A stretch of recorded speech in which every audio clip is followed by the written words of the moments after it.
ఏమండి దసరా మామూలు రాయండి. ఎవరికి? రాయండి చెప్తా ఫస్ట్. బట్టలు ఉతికామెకి 500,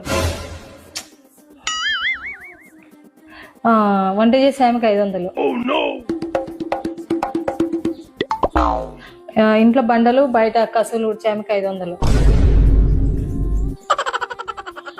సామాన్లు కడిగే ఆమెకి 500, పిల్లలకు స్నానాలు చేపించి రెడీ చేసే ఆమెకి 500. ఎవరున్నారు ఎంతమంది మన ఇంట్లో పనులు? నేనే ఆ పని ఏమని 24/7 చేస్తున్నా ఈడ అన్ని పనులు. ఒక్కొరికి 500 వేసుకున్నా నాకు నువ్వు దసరా మామూలే 7,000 ఇవ్వడతావు. ఇవ్వండి. ఆ ఒక్క మాటతో లేచి 2 జేబుల్లో చేతులు పెట్టుకుని నడుచుకుంటూ వెళ్ళిపోతున్నాను. నేను ఎక్కడికి వెళ్తాను కూడా నాకు తెలియదు.